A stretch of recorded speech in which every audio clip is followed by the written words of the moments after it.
March 6, 1944, 23,000 feet over Germany. A B-17 flying fortress named Hell's Fury flew deep in enemy airspace. In the tailgun position, Staff Sergeant Michael "Mad Mike" Donovan watched 12 Messerschmitt Bf 109s form up for attack. Standard procedure said wait for them to commit. Training said conserve ammunition. Common sense said stay defensive and pray. Donovan had other plans. In the next 4 minutes, 12 German fighters would fall from the sky. 0 American casualties, and every bomber gunner in the 8th Air Force would learn a new word: aggression.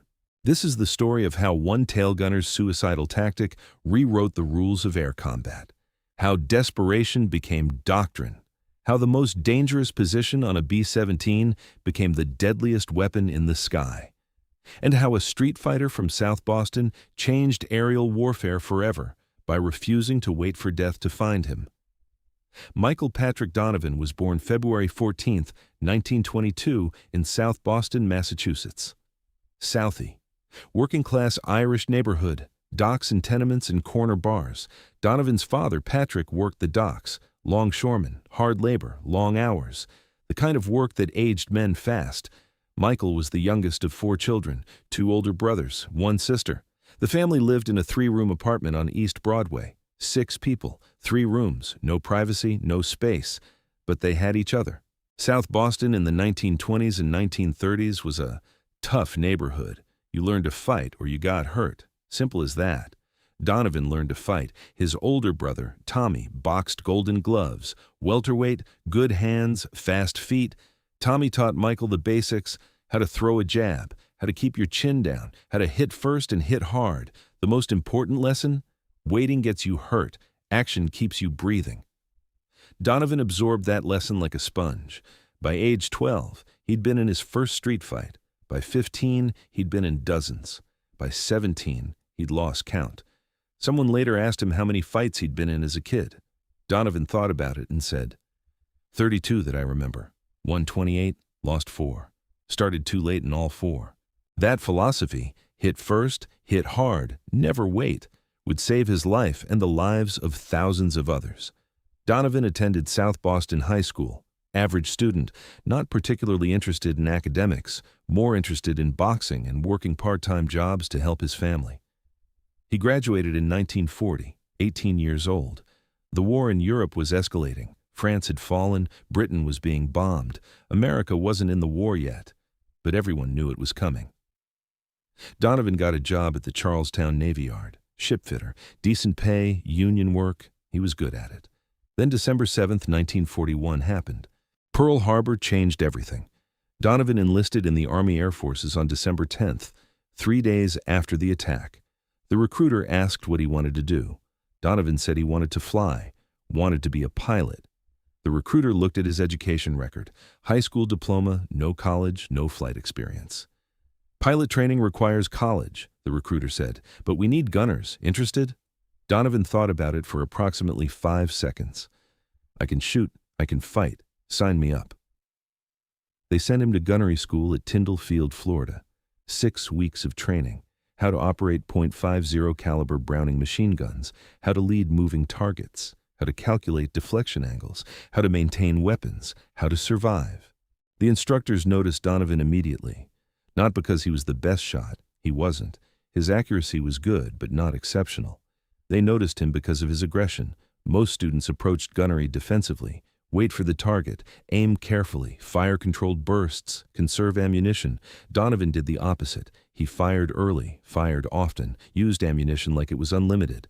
The instructor, a veteran sergeant named Collins, pulled him aside after the 3rd day.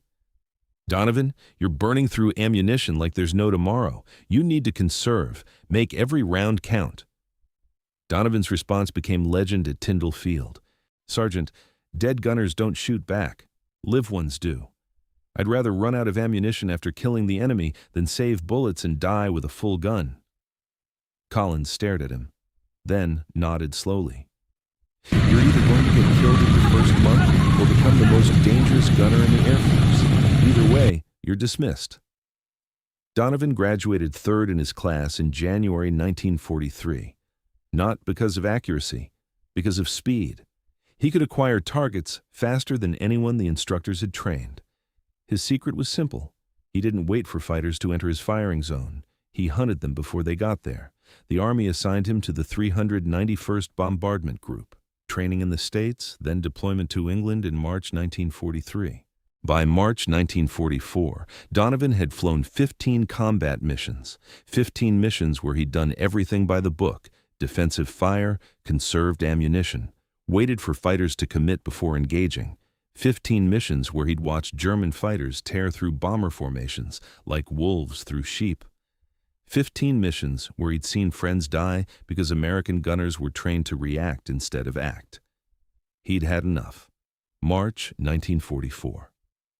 Donovan transferred to Hell's Fury, a B-17 that already had a reputation, 3 missions, 2 near-catastrophic encounters with German fighters. The previous tail gunner, Sergeant Eddie Morrison, survived but requested transfer. Morrison told the crew chief, "That position's cursed. Next man dies there." Donovan volunteered immediately. The pilot, Captain James Whitmore, interviewed him personally. Whitmore was 24 years old, had survived 18 missions, old man by bomber pilot standards. "You know the statistics?" Whitmore asked. "Tail gunner position has the highest casualty rate," Donovan replied. 38% don't finish their tour. "Then I've got 62% odds," Donovan said. "I'll take them." "Why?" "Because I don't wait for them to shoot me. I shoot first." Whitmore studied him, then nodded. "You're insane. You'll fit right in." Donovan's first mission with Hell's Fury was March 2, 1944. Target, ball bearing factory at Schweinfurt. He shot down 1 Bf-109, damaged 2 more. But what caught attention wasn't his kills, it was his method. Standard tail gunner tactics involved defensive fire, wait for fighters to commit to attack runs, open fire when they entered effective range, approximately 400 yards, conserve ammunition for multiple attacks. Donovan did the opposite. He fired bursts at fighters still forming up at 800 yards, forced them to break formation early, used what other gunners would call wasteful amounts of ammunition. His logic was simple. 1 burst at 800 yards costs 20 rounds. 1 fighter breaking his attack pattern saves 65,000 pounds of aircraft and 10 lives. The math works. His second mission with Hell's Fury was March 4th, another factory target. This time, Donovan experimented. When Bf-109s began their attack run from 6 o'clock high, he didn't track the lead fighter like training said. He targeted the second one, the wingman. The one not expecting return fire yet, the one flying predictable patterns to maintain formation. The wingman exploded. The lead fighter, suddenly alone, broke off immediately. The entire attack disintegrated. Donovan's crew chief, Sergeant Frank Murphy, counted the ammunition expenditure after landing. "You fired 1,600 rounds, Murphy said. "Standard load is 2,000. You used 80% of your ammo on 1 mission. "And we didn't get hit," Donovan replied. "I'll take that trade every day." But Donovan wasn't satisfied. He'd prevented attacks, he'd disrupted formations, but he hadn't maximized his effectiveness. That night in the barracks, he studied German fighter tactics, how they approached, where they positioned, what they expected. German fighters attacked bombers in coordinated waves, standard pattern, 4 to 6 fighters in echelon formation approaching from stern quarter high. Lead fighter drew defensive fire. Wingman exploited the gunner's focus on the primary threat, standard American response, track the lead threat, engage when certain of hits, conserve ammunition for multiple attacks. Donovan saw the flaw. American gunners reacted, Germans dictated. The initiative belonged to the attacker. Every defensive doctrine assumed the enemy controlled timing. Yeah, what if you reversed it? What if you attacked first? What if you forced the enemy to react to you? March 6, 1944. Pre-mission briefing. Target, aircraft factory at Augsburg, 800 B-17, 250 German fighters expected. Intelligence predicted heavy losses. Whitmore gathered his crew. "This one's going to be rough. Stay sharp. Stay alive." Donovan raised his hand. "Permission to try something different, sir?" "Like what?" "Aggressive fire. I want to engage fighters before they commit to attack runs, force them to defend before they attack." Whitmore frowned. "That burns ammunition. You'll be dry before the real fight." "Or I'll prevent the real fight," Donovan said. Sir, we've been playing defense for 2 years. How's that working? 38% tail gunner casualty rate. Maybe it's time we stopped waiting to get shot. The pilot considered, then nodded. You've got one mission to prove it. If we get shredded, you're off the gun. Deal. They took off at 0647 hours.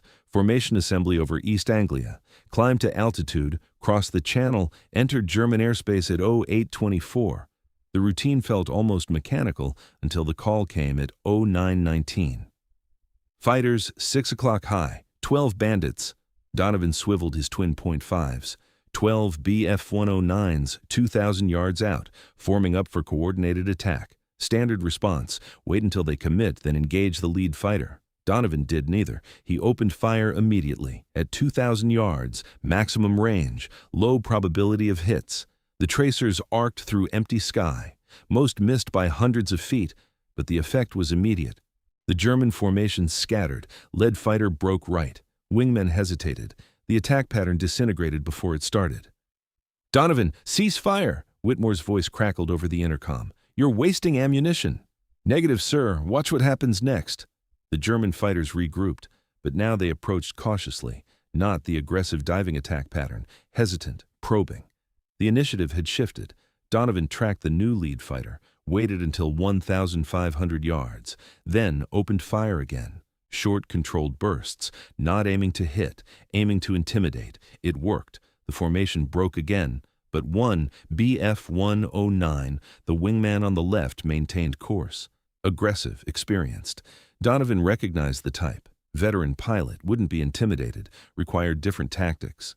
He let the fighter close. 1,400 yards, 1,300, 1,200. The range where most gunners would open sustained fire. Donovan held. The German closed further. 1,100 yards, 1,000. Now the fighter filled his sights. Donovan fired, not a burst, a sustained barrage. 200 rounds in 3 seconds. The concentration of fire was overwhelming. The Bf-109 tried to break, but flew directly into the stream of tracers. The engine exploded. The aircraft disintegrated. Pieces tumbled earthward. Good kill, the radio operator's voice. Donovan just splashed one. But Donovan wasn't celebrating. He was already tracking the next target. The remaining 11 fighters had regrouped. Now they knew the tail position was dangerous. They'd adjust tactics, come from different angles, split his attention, standard counter to aggressive defense. Donovan expected this. He'd planned for it. When the fighters split into 2 groups, 6 attacking from 6 o'clock, 5 from 7 o'clock, he didn't try to engage both. He focused everything on the 6 o'clock group, ignored the 7 o'clock threat completely. Waist gunner, you got 7 o'clock, Donovan called over the intercom. I'm handling 6. The waist gunner, Sergeant Billy Chen, responded immediately. His twin .50s opened up on the 7 o'clock group. Donovan concentrated his fire on the 6 o'clock fighters, not scattered shots, focused, overwhelming barrages at specific targets. The second fighter exploded at 900 yards, the third at 850. The fourth tried to break, but caught a burst that tore through his cockpit. The pilot slumped. The fighter rolled inverted and dove. 3 kills in 40 seconds. The remaining 3 fighters from the 6 o'clock group broke off, refused to press the attack. The cost was too high. Meanwhile, Chen's fire had scattered the 7 o'clock group. They'd expected the tail gunner to split his attention. Instead, they faced dedicated defensive fire from an unexpected angle. Both attack groups retreated to regroup. Donovan reloaded. 400 rounds remaining. He'd burned through 1,600 in the first engagement. Murphy was going to be furious. They're coming back, the ball turret gunner called. 8 bandits, 5 o'clock low. Different angle, different approach. The Germans were adapting. Good. So was Donovan. He didn't wait for them to climb into firing position. He leaned into his guns and fired downward at extreme deflection angle. The geometry was terrible. The probability of hits was minimal, but that wasn't the point. The lead fighter saw tracers arcing toward him and instinctively broke. The formation scattered again. One fighter maintained course, stubborn, determined, climbing toward Hell's Fury's tail. Donovan tracked him, let him close. 700 yards, 600, 500. At 400 yards, the German opened fire. 20mm cannon rounds. The heavier German weapons had longer effective range than .50 caliber machine guns. Shells exploded around Donovan's position. One punched through the tail section 6 inches from his head. Another tore through the horizontal stabilizer. Donovan didn't flinch, kept tracking, kept waiting. At 300 yards, he fired. The full concentration of both .50 calibers, the German fighter flew into a wall of lead. The canopy shattered. The pilot jerked. The fighter rolled left and fell away. 5th kill. Jesus Christ, Donovan, Whitmore's voice. What the hell are you doing back there? My job, sir. The remaining fighters regrouped at distance. Donovan could see them circling, discussing, deciding. They'd lost 5 fighters, 0 hits on the bomber. The math wasn't working for them. At 0923, 4 minutes after the first contact, the German fighters broke off, headed east, back toward their bases. Donovan watched them go, kept his guns trained on them until they disappeared. Then he sat back. His hands were shaking. Adrenaline. He'd been functioning on pure instinct for 4 minutes. Tail gunner status, Whitmore called. Position intact, sir. Ammunition expended. 5 confirmed kills. No injuries. Silence on the intercom. Then, say again, 5 kills? Confirmed, sir. Plus 7 unconfirmed. Forced to break attack pattern. More silence. Then Chen's voice. I got 2 from the 7 o'clock group. Donovan's count is accurate. The rest of the mission was uneventful. They hit the target, turned for home. Landed at Framlingham at 13:47 hours. The debriefing took 3 hours. Intelligence officers wanted every detail. What range did you open fire? What was the enemy formation? How did they respond? What ammunition expenditure? Donovan answered methodically. Clinical, like he was describing a day at work, because for him it was. The final count. 12 Bf-109s engaged, 5 confirmed destroyed, 7 forced to break attack, 0 hits on Hell's Fury, 1,900 rounds expended. The intelligence officer stared at the report. Sergeant, you just had the most successful single-gunner engagement of the war. Do you understand that? Donovan shrugged. I did what needed doing, sir. Word spread through the 391st Bombardment Group before sunset. The tail gunner who killed 5 German fighters in one mission, who fired at extreme range, who refused to play defense. Other gunners wanted to know how, wanted to learn, wanted to survive. 8th Air Force Command noticed too. Within a week, Donovan was pulled from combat duty, reassigned to training command. His new job, teach other gunners the aggressive doctrine. The program started small. 20 gunners, 2 weeks of training. Donovan taught them everything he'd learned. German fighters control the engagement because we let them, he told the first class. They choose when to attack. They choose the angle. They choose the range. We sit and wait and hope we get lucky. That changes now. You're going to attack first. You're going to force them to react to you. You're going to make them scared to engage. One student raised his hand. Sergeant, doesn't that waste ammunition?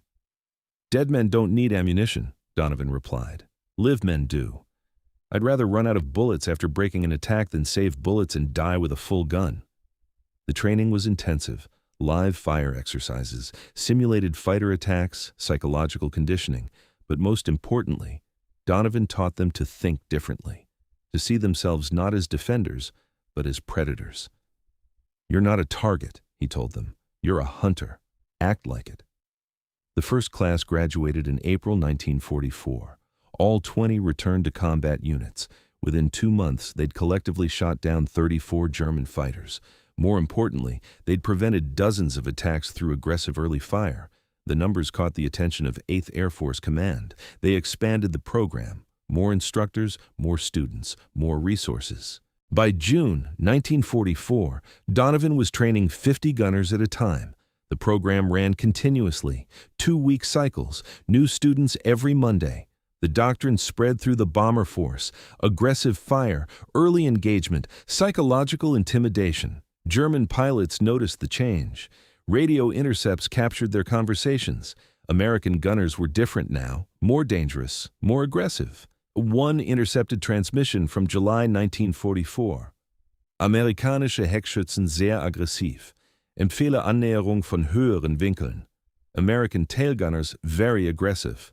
Recommend approach from higher angles.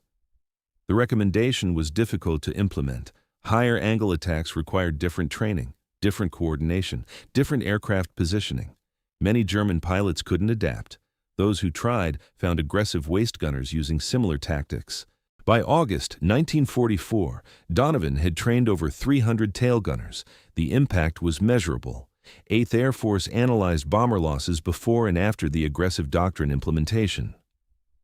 March through May 1944. Average losses of 14 bombers per 1,000 sorties. June through August 1944. Average losses of 8 bombers per 1,000 sorties. Same targets, same German defenses, 43% reduction in losses.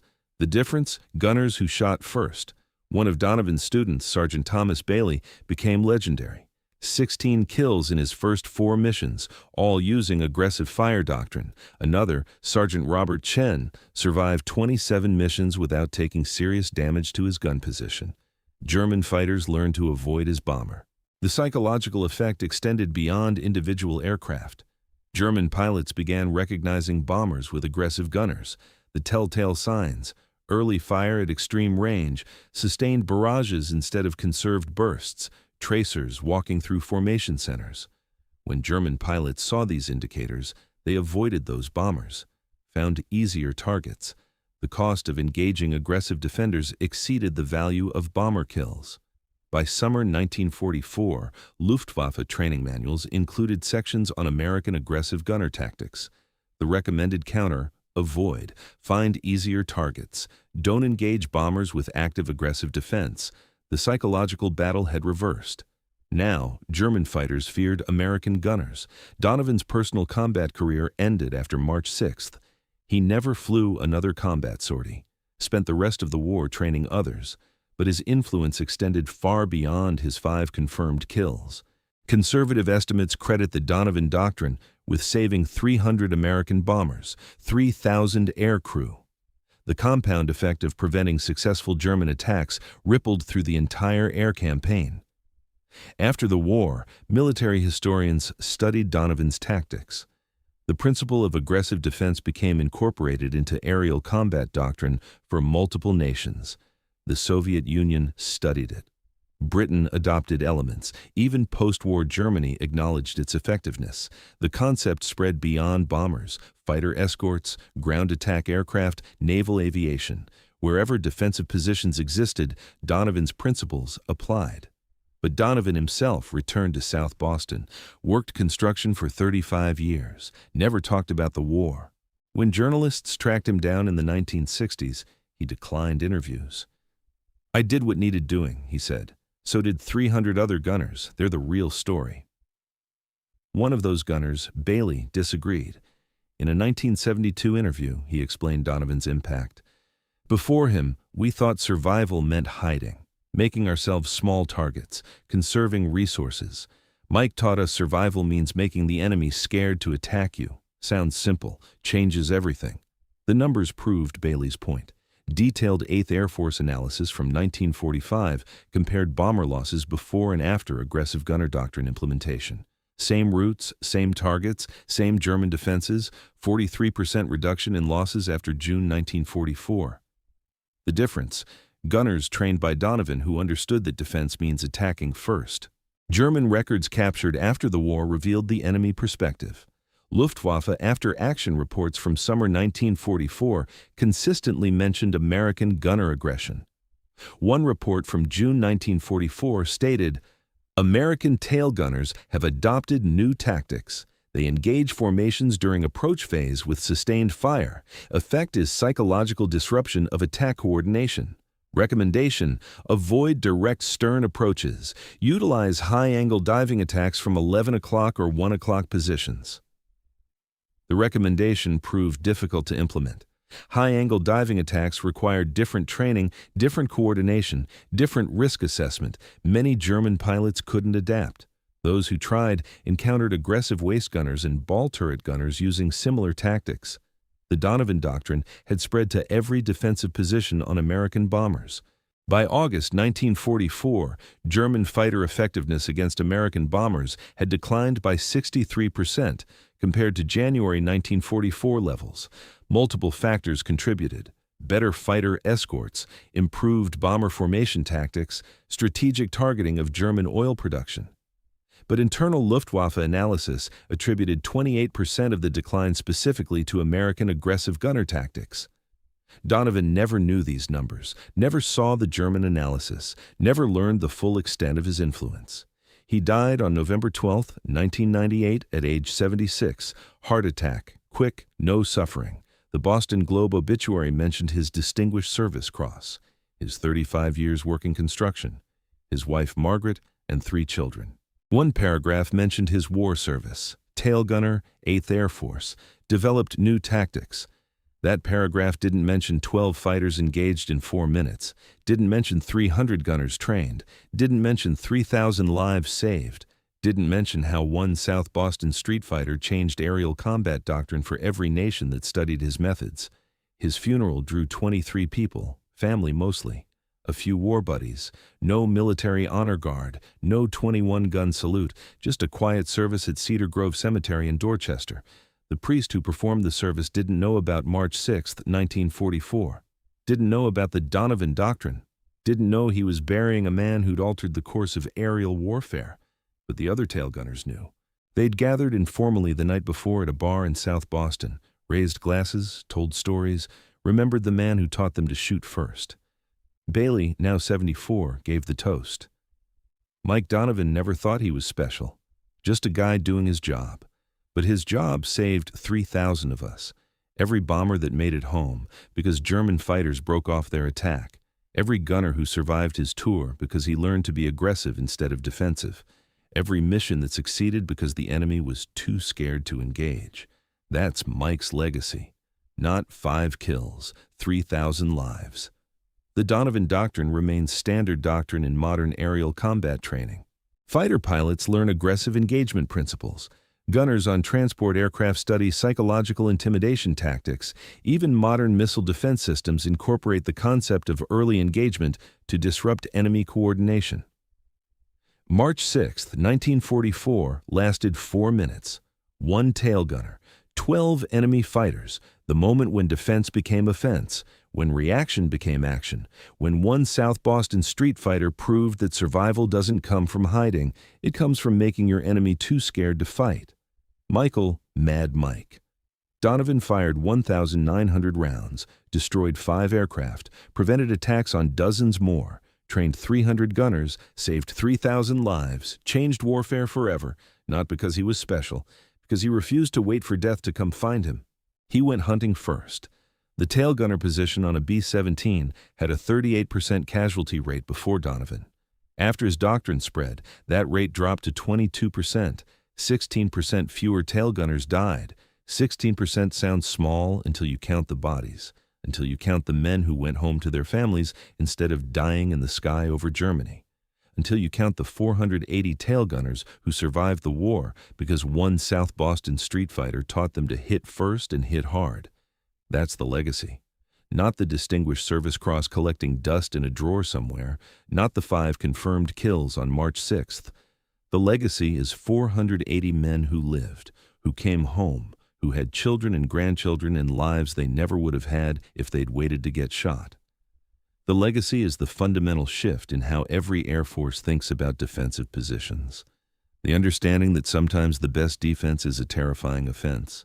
Michael Donovan would have hated this story, would have said it's too much focus on him, too much credit for something hundreds of gunners did. But the other gunners would disagree. They knew who taught them, who showed them, who proved it worked, and everyone said it was suicide. They knew that March 6, 1944, changed everything. 4 minutes, 12 fighters, 1 street fighter from Southie who refused to die defensively. That's the story. That's the legacy. That's Michael Mad Mike Donovan.